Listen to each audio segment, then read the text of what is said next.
வணக்கம், நான் டாக்டர் சந்தியா. இன்னைக்கு வெரிகோஸ் வெயின் இதை பற்றி தான் பார்க்க போகிறோம். ரொம்ப நேரம் நிற்கிறவங்களுக்கு, ரொம்ப நேரம் ஒரே இடத்துல கால்களை அசையாமல் வச்சிருக்கவங்களுக்கும் அதிக அளவில் பாதிக்கப்படக்கூடியது இந்த வெரிகோஸ் வெயின். வெரிகோஸ் வெயின் அப்படின்னா என்ன? நம்ம ரத்த நாளங்களில் இருக்கக்கூடிய வால்வில் ஏற்படக்கூடிய டேமேஜ் தான் வெரிகோஸ் வெயின்.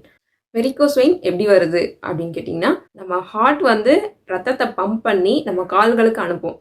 அதே மாதிரி நம்ம கால்களில் இருக்கக்கூடிய ரத்தம் திரும்ப பம்ப் பண்ணி நம்ம ஹார்ட்டுக்கு போனோம் அப்படின்னா, நம்ம கால்களில் செகண்ட் ஹார்ட் அப்படின்னு சொல்லக்கூடிய காஃப் மசில், அதாவது கெண்டை கால் சதை, இதுதான் நம்மளோட செகண்ட் ஹார்ட்டாக ஒர்க் பண்ணுறது.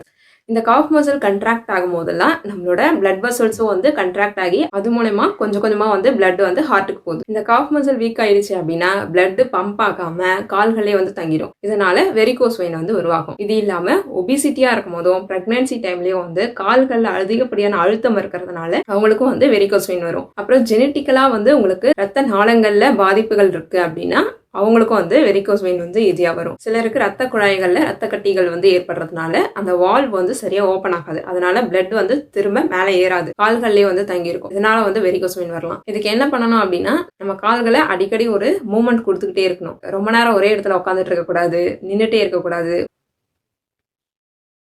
அப்புறம் தூங்கும் போது கால்களுக்கு கீழே தலைக்காணி வச்சு தூங்கணும். ஓவர் வெயிட்ல இருக்கவங்க வெயிட் லாஸ் பண்ணணும். இந்த மாதிரியான ஸ்டெப்ஸ் ஃபாலோ பண்ணிட்டு வந்தீங்க அப்படின்னா வெரிகோஸ் வெயின் குறையும். அதே மாதிரி ஏஜ்டு பீப்புள்ஸ்க்கு இந்த வெரிகோஸ் வெயின்ஸ் அதிக அளவுல வரும். ஏன் அப்படின்னா, வயசாகும் போது நம்மளோட ரத்த நாளங்கள்ல இருக்கக்கூடிய அந்த எலாஸ்டிசிட்டி குறைஞ்சிரும். அதனால பம்பிங் கெப்பாசிட்டி இருக்காது. உணவோட பழங்கள், காய்கறிகள் இதெல்லாம் அதிக அளவுல சேர்த்துக்கும் போது நம்மளோட ரத்த குழாய்களும் நல்லா ஸ்ட்ரென்தன் ஆயிடும். மசில் ஸ்ட்ரென்த்தும் நல்லா இம்ப்ரூவ் பண்ணிக்கணும். இந்த வீடியோ யூஸ்ஃபுல்லாக இருந்துச்சுன்னா எல்லாருக்கும் ஷேர் பண்ணுங்க. நம்ம சேனல் சப்ஸ்கிரைப் பண்ணி வச்சுக்கோங்க.